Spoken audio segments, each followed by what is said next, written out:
Bay Cove, also known as Bay Coven, was released in 1987. This is directed by Schenkel. It's written by Tim Kring, and we have a cast including Tim Matheson, Pamela Sue Martin, we have Woody Harrelson, and it's because of Harrelson that I became aware of this, and it sounded reasonably interesting. It sounded like a film that had the potential for me to enjoy it.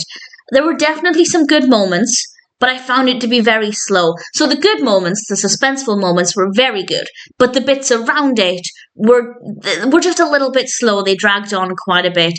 Jerry and Linda moved to this village, and strange, dark, suspenseful things, mysterious things start to happen, and it's always feeling like there's something lurking around the corner, and that definitely helped to keep things a little bit more enjoyable. When the narrative itself was slowing down, there was still this sense of foreboding, of this weird atmosphere of not quite knowing what's going to happen next, and that definitely worked really well.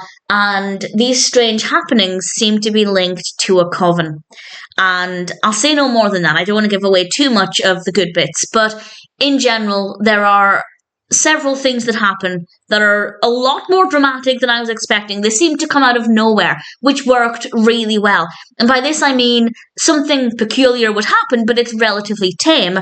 And then the next thing we know, something really dark happens and really unexpected. And I feel like that balance there was very well done. It did keep me on my toes, and I did really enjoy that part of it. So as I said, the good bits are very, very good. I think the main issue is just the padding, the fluff around about it. I feel like it was very slow, at least to begin with. It did pick up around the halfway mark, but it's still not perfect. It's still not perfect after that point, but there was definitely enough there to keep me engaged. I'd say it was an above average experience.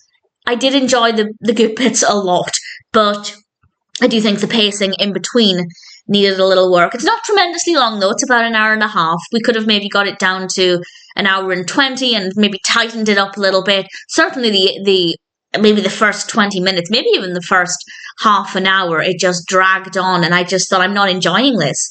This is not a good experience. But once the suspense kicked in and things started to get a little bit more dramatic, it was pretty good. The music is really good, definitely adds to the suspense. The performances are really great as well. So there are a lot of really strong things about Bay Cove. It's not perfect, but I'd say ultimately I did enjoy the story. I do think it worked very well. Needs a little bit of work, but in general, I'd say Bay Cove is worth watching. Definitely suspenseful. Not necessarily scary, but certainly eerie. It has a very eerie, mysterious atmosphere.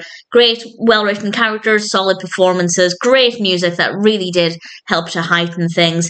In general, I'm quite happy, and while it's not perfect, I am definitely happy to recommend Bay Cove. Ultimately, I thought it was a pretty decent experience.